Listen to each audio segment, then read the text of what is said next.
As trade season continues to approach, there's a lot of talks around Montreal players, notably a lot of their key forwards who may be on the move, and we have one tweet diving into the potential likely values of these players, and there's something we quite disagree with. I want to get your guys' opinions. You're going to want to stick around for all of that. Plus, we have a huge update on the Laval Rocket and a particular note that makes their season even more impressive than it already is. And we got a cool article about Sam Harris, a Habs prospect absolutely terrorizing the NCAA right now. So you'll want to stick around for all that coming up on this episode of Habs Digest. And we're going to start with Sam Harris, Jesse. And I want to go into some quotes. And there was an article from TV Aspal that I will link down in the description. I suggest you go have a read yourself. It's all in French. You can translate it if you want. But they interviewed Sam Harris and his coach, his head coach in the University of Denver, David Carl. And David had this to say. His ability, talking about Sam Harris, to play inside the faceoff dot is at a very high level, perhaps at the highest level we've seen here. With his presence in front of the net and his ability to create space for himself in dangerous spots, it's a quality that's certainly transposable to the NHL, in my opinion. And Sam Harris, when he was asked about his own game, he considers himself a bit of a pest, Jesse. He said, "I'm a power forward. The three things I'm most proud of are my checking, my play in front of the net, and my shooting." And he's only 5'11", 5'11 and a half. Some people say this has him at 6'1", 180. But the thing with Sam Harris is he's not tiny. He's big enough to be that pest. He's about NHL average size.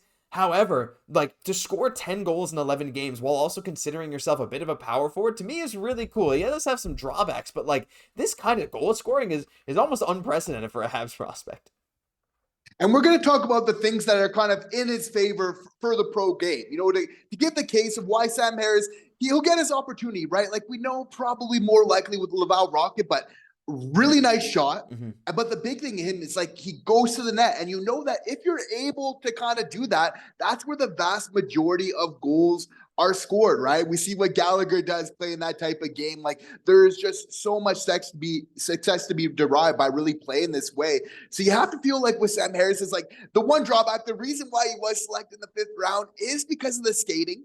But, you know, that shot, you know, playing in front of the net and the fact that he's very intelligent, has an amazing GPA average, you know, even actually speaks Swedish, has family from there. He actually grew up, too, being a fan of the Montreal Canadiens. Mm-hmm. So he's got that going for him as well, has connections to the city. You know, so you have to feel like he's motivated to get his opportunity. And the fact that he's lighting it up in the NCAA, even though, yeah, he has a couple of drawbacks, which we mentioned, you know, it's still, you know, we shouldn't underestimate that too much. No, exactly. I think it's really fun to watch him play. And he said, like, during that 2021 Stanley Cup run, he said there was no person cheering louder for the Habs. Well, I don't know if that's what he said, but he said there was no team he was cheering louder for than the Montreal Canadiens. He was so excited to cheer for them back in 2021, and then he got picked by them in 2023. He said he got out of his exam and had some calls from his family saying, "You were picked by the Habs." So really cool story. You know, there are some, like you said, some drawbacks with this skating with one, I forget who it was, but they said there's two speeds with Sam Harris. They're slow and even slower. Well, look, I'm just saying, well, but he has time to work on it, right? Like, I'm really excited to see what he can do, if not in the NHL, even for Laval. It'd be really cool to see a guy with that kind of goal-scoring prowess while considering himself a bit of a power forward. I think could be really, really cool. But we're going to move on to the next topic of the video, Jesse, and I want to talk a bit about the Laval Rocket. Now, the Laval Rocket, if you guys didn't know, I think I have the stats here. Let's bring this up. Not that one, this one here. They are second in the entire AHL as of the recording of this video, and they've only played 15 games. And realistically, in terms of points percentage, they're actually higher than the Calgary Wranglers. But it is what it is. Right now, the Laval Rocket are absolutely rolling. But there's one specific aspect that makes this even more impressive, and it's this.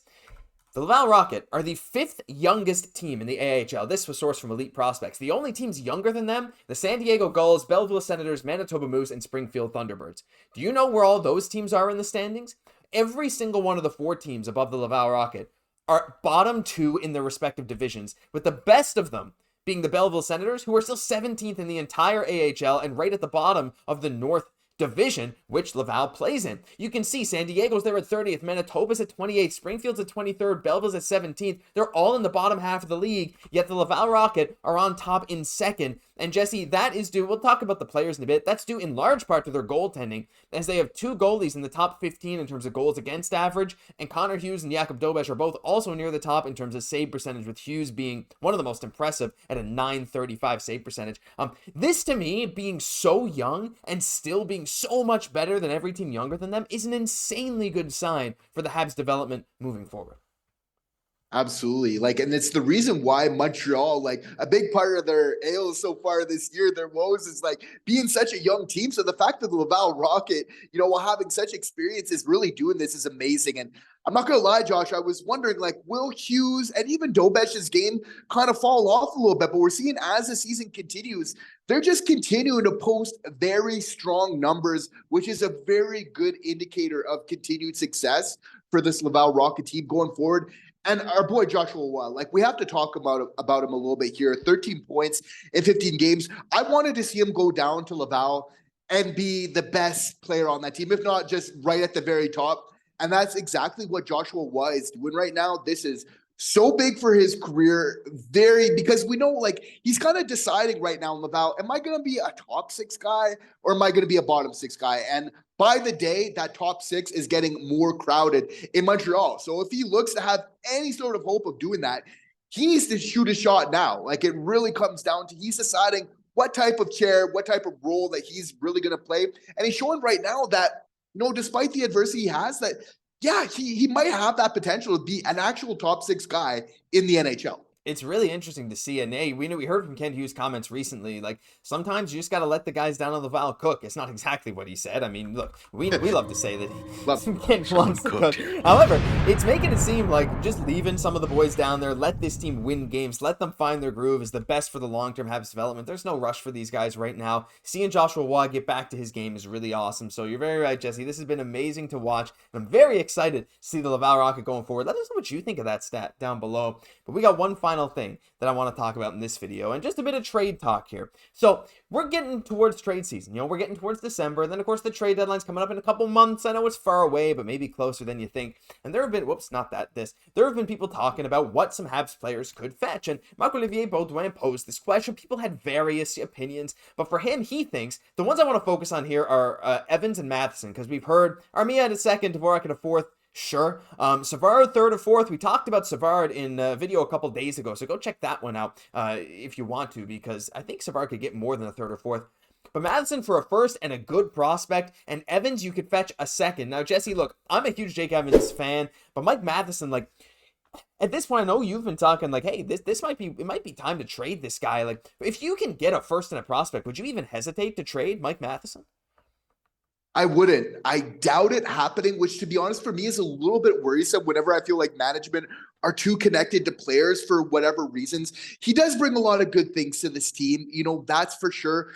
I think it's fair to say that there are sometimes the occasional soft plays there which do lead to some goals against, but like this Habs team, he's trying to correct some areas of early on where we've seen a little bit of habit of kind of blocking the goalie, things like that. So he's working to do that. But to be honest, I think, the writing's on the wall. I think I'll trust Kent Hughes to do the right decision, which, probably sooner than later, that he will be traded. Yeah, I mean, I think it's likely. I think I'm maybe more of a Matheson truther than some others. I am getting a bit sick of his play sometimes, but the dude eats up a ton of ice time. He actually has some very solid defensive stats like you just saw there. He actually has a very solid takeaway to giveaway ratio, which is something that we kind of, crap on him for sometimes. But at the same time, like, I don't know, I get it. If you can get a big haul for him and open up some pathways for young defensemen, it's worth it. But I still think he contributes to the team maybe more than some people give him credit for. But I want to hear your guys' thoughts down below. Would you even blink twice if you saw that was the offer for Matheson? The other guy, though, Jesse, Jake Evans, and we'll just quickly get to him. He's having, so far, his career best season. His Corsi 4 doesn't reflect that, but I think that's partially because he's out there for a defensive role, so controlling the shot attempts, like other teams are often shooting the puck a lot when Jake Evans is on the ice, because he's out there to help stop them do that. But, it is what it is. 10 points in 19 games with 4 goals, on pace for a career high in goals and points right now. He has been so good for this team. He is an unrestricted free agent at the end of the year. Would you even consider trading him at the deadline? Like, I know you can trade him and maybe sign him back in the summer, but that rarely happens. To me, I like him so much. I think he fits on this team, especially with the chemistry he has. But at the same time, trying to get value for every player that you have is something that Kent Hughes and Jeff Gordon have made clear that they want to keep doing.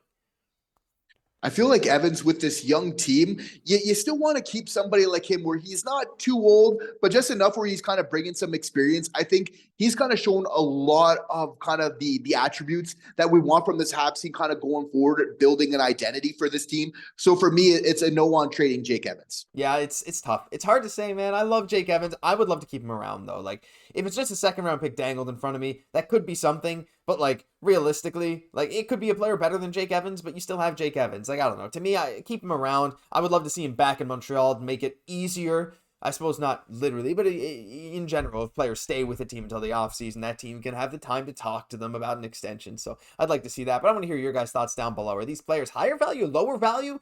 Would you even trade some of them? We'd love to hear you guys all talk about it in the comment section. But that'll do it for this episode of Habs Digest. If you enjoyed, leave a like, comment, subscribe to the channel. Thank you guys so much for the support you show every single day. I'm Josh Gosse, my co-host, Jesse Poirier. We'll catch you in the next one.